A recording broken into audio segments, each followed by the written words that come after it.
Assalamualaikum warahmatullahi wabarakatuh. Ya, di sini saya akan mereview tentang jaringan komputer. Sebelum itu, saya memperkenalkan diri saya.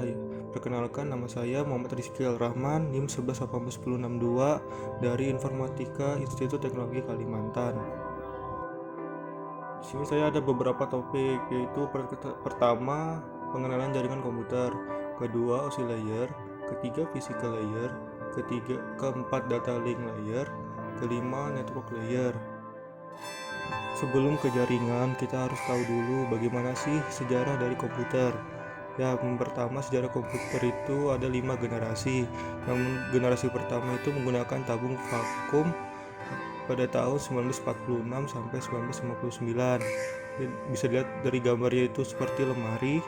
Baru generasi kedua itu menggunakan transistor pada tahun 1959 sampai 1965. Lalu generasi ketiga menggunakan IC itu pada tahun 1965 sampai 1971.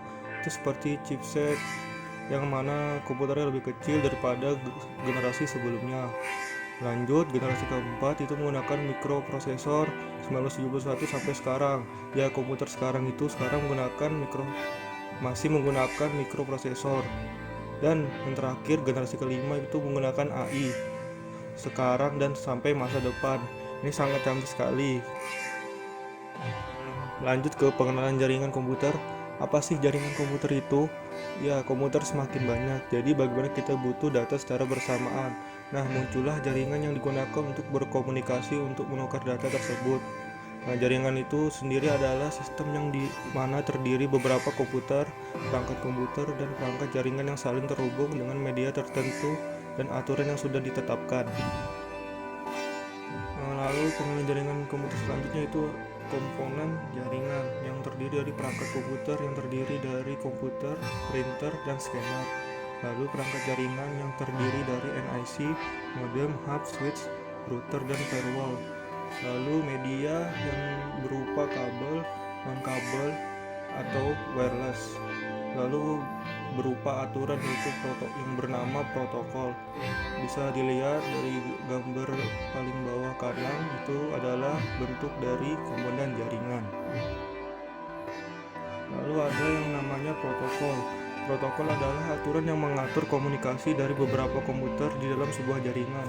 Aturan tersebut terdiri dari petunjuk yang berlaku bagi cara atau metode untuk mengakses sebuah jaringan, topologi fisik, tipe kabel, dan kecepatan transfer data. Lalu ada prinsip komunikasi. Ya, di sini bagaimana sih pesan itu terkirim ke penerima. Pertama itu pesan diubah menjadi bit, baru melalui sinyal, dan pesan yang tadi diterima lalu diubah lagi seperti semula dan masuk pesannya ke penerima. Selanjutnya adalah jenis teknologi jaringan yang terdiri dari LAN, Local Area Network, MAN, Metropolitan Area Network, One Wide Area Network. Bedanya di sini adalah cangkupannya, yaitu kalau LAN itu berada di daerah lokal, satu area lokal. Lalu MAN itu antar provinsi ataupun kota. Wide itu antar pulau, seperti bisa juga antara benua. Lalu internet itu seluruhnya mencakup dunia. Nah, lalu ada lagi jenis teknologi jaringan lainnya, yaitu SAN. SAN sendiri itu adalah Storage Area Network, yaitu sebagai storage resource pada network.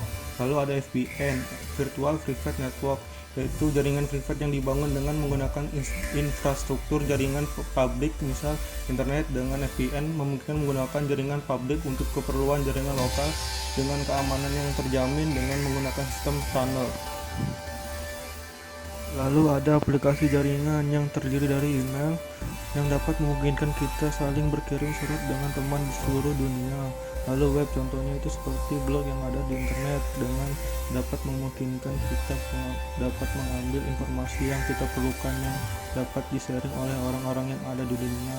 Lalu electronic conference, contohnya itu seperti Google Meet atau Hangout, yang dapat memungkinkan kita melakukan rapat dengan kolega yang ada dimanapun. Lalu file transfer, yang dapat melakukan pengiriman file, contohnya itu seperti FTP. Lalu remote komputer yang dapat menjalankan komputer dari jarak jauh. Selanjutnya adalah OSI layer yang terdiri dari 7 layer yang berupa layer pertama itu adalah physical layer, lalu kedua itu data link layer, ketiga itu network layer, keempat itu transport layer, kelima itu session layer, keenam itu adalah presentation layer, dan terakhir yaitu ketujuh itu adalah application layer. Apakah itu OSI layer? OSI layer adalah referensi komunikasi dari Open System Interconnection yang menggambarkan bagaimana informasi dari suatu software aplikasi di sebuah komputer berpindah melewati sebuah media jaringan ke software aplikasi komputer lain. OSI terdiri dari 7 layer dan 3 subkelompok. 3 subkelompok layer tersebut terdiri dari lower layer yang dimaksud dengan network support layer yang terdiri dari lapisan 1, 2, dan 3. Lalu upper layer yang merupakan user support layer yang terdiri dari lapisan 5, 6, dan 7. Terakhir lapisan transport yang merupakan lapisan keempat sebagai penghubung antara user dan network support layer. Itu adalah fungsi dari setiap layernya dan juga contohnya. Ada topologi jaringan yang merupakan suatu cara menghubungkan komputer yang satu dengan komputer lainnya sehingga membentuk jaringan. Topologi sendiri dibedakan menjadi 5, yaitu pertama topologi mesh, topologi bus, topologi tree, topologi token ring, dan topologi star. Yang membedakannya hanya di bentuknya. Saya akan menjelaskan bagaimana sih topologi jaringan mesh. Topologi jaringan ini menerapkan hubungan antara sentral secara penuh. Jadi kabelnya itu saling terhubung ke semuanya. Jaringan bus, topologi ini semua sentral dihubungkan secara langsung pada medium transmisi dengan konfigurasi yang disebut bus. Transmisi sinyal dari suatu sentral tidak dialirkan secara bersamaan dalam dua arah. Topologi jaringan tree, topologi jaringan ini disebut juga sebagai topologi jaringan bertingkat. Biasanya digunakan untuk interkoneksi antar sentral dengan hierarki yang berbeda.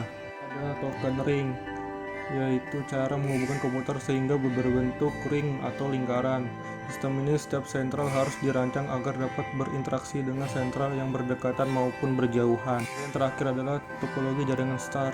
Kontrol terpusat, semua link harus melewati pusat yang menyalurkan data tersebut ke semua simpul atau klien yang dipilihnya. Simpul pusat dinamakan stasiun primer atau server dan lainnya dinamakan stasiun sekunder atau klien server. Bisa dilihat dari gambar yang ada di samping, yaitu perbedaan dari topologi jaringan dengan bentuk yang berbeda. Lalu ada perangkat jaringan yang merupakan perangkat yang dibutuhkan untuk membangun jaringan komputer seperti file server, workstation, NIC, hub, repeater, bridge, dan router. Bisa dilihat gambarnya pada gambar yang ada pada slide ini. Lalu ada media fisik jaringan yang berupa tembaga, terdiri koaksial dan twisted pair. Lalu fiber optik dan wireless, yaitu jaringan tanpa kabel.